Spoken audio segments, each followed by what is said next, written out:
You picked up your phone to check one thing. That was 40 minutes ago, and you are not even enjoying this. You are not laughing, not learning, not relaxing. You are just scrolling. Thumb moving on its own. So what is actually happening to you right now? First, drop the guilt. This is not weak willpower. You are not lazy or broken. You are a perfectly normal nervous system going up against a machine that was carefully, expensively engineered to beat you. It is not a fair fight, and it was never designed to be won. To understand the trap, you have to understand one chemical almost everyone gets wrong. Dopamine. You have heard it called the pleasure chemical, the little hit of happiness. That is wrong. And the truth is far more useful and honestly a little disturbing. A neuroscientist named Kent Berridge spent decades on exactly this. What he found is that dopamine is not really about pleasure at all. It is about wanting. Dopamine is the chemical of craving, of pursuit, of almost. It does not deliver the reward. It makes you chase it. Here is the crucial part. Your dopamine does not spike when you finally get the good thing. It spikes before, in the anticipation. The wanting comes online the second you think a reward might be coming. The actual enjoyment, the liking, runs on a completely different and much smaller circuit. Sit with how strange that is. Your brain has split wanting and liking into two separate systems. You can want something intensely and barely enjoy it when you finally get it, which is the exact miserable experience of scrolling. Massive wanting, almost no liking. Berridge described addiction with one brutal phrase: a starved want in an unstarved brain. The wanting machine running at full blast, screaming for more, while the part of you that is supposed to feel satisfied just never does. You keep pulling because the wanting never once gets fed. Now, the apps did not invent any of this, but they found it, and they built a machine around it. And the blueprint for that machine is almost 100 years old. It comes from a psychologist, a hungry pigeon, and a simple lever. His name was B.F. Skinner. He put animals in a box with a lever that gave food. When the lever paid out every single time, the animals pressed it calmly only when hungry. Predictable, boring, but then Skinner changed one thing, and everything went haywire. He made the reward random.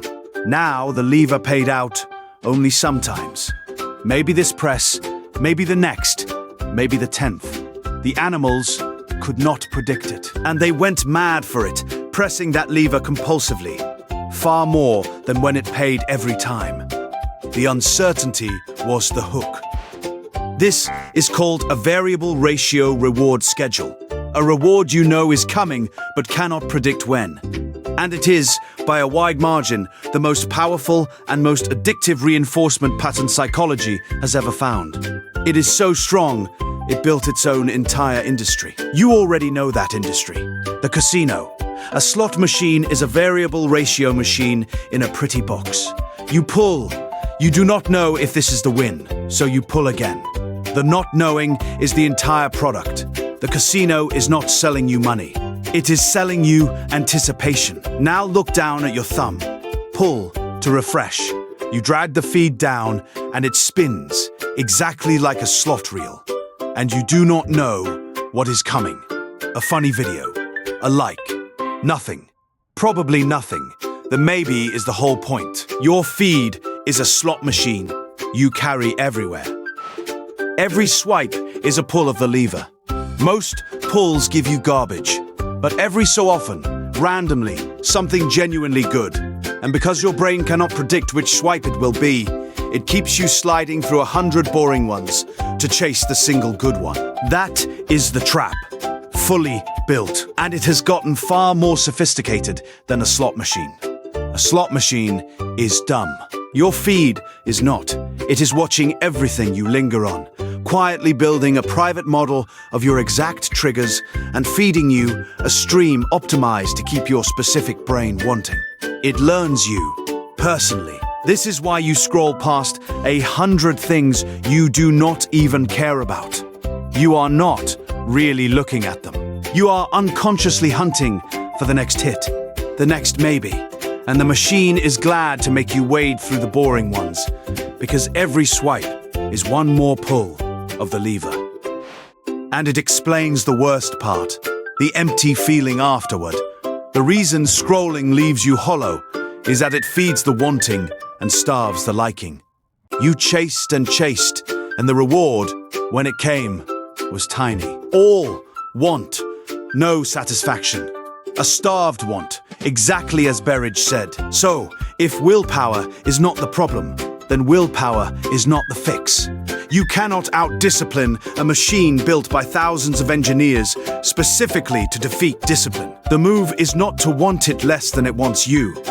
The move is to quietly break the machine's one essential ingredient. And that ingredient is unpredictability. Kill the variable reward and the spell weakens fast. Turn off notifications, every single one. They are the random food pellets dropping into your pocket. Without them, the app cannot ping your wanting on its own schedule. It has to wait for you to choose. Then make checking boring and deliberate. Decide a time and open the app on purpose, not on a twitch. Some people set their screen to grayscale, draining the color the designers picked to make every reward pop. A gray feed is a slot machine with the lights turned off. The wanting quiets right down. But the deepest move is simply to notice the gap. The next time your thumb is moving on its own, ask one honest question. Am I actually enjoying this, or am I only wanting? Just naming it breaks the trance, because you cannot unsee that the liking left a long time ago. Because that gap is the entire con. The machine keeps your wanting screaming so loud that you never stop to notice the liking went silent. The instant you do notice, the spell cracks. Nobody wants to keep yanking a lever once they realize it stopped paying out anything worth having. None of this means the apps are pure evil or that you are doomed. It means the fight was rigged and you have been blaming yourself for losing a game that was designed to be unwinnable by willpower alone. That is not a character flaw. That is just nobody ever telling you the real rules. So here is the rule. Finally, your phone is not selling you happiness. It is selling you wanting. An itch engineered to never be fully scratched. The way out is not more willpower. It is to starve the machine of surprise and to catch yourself gently the moment the wanting outlives the liking. Then put it down. You were never weak. You just sat down at a slot machine you did not know was a slot machine.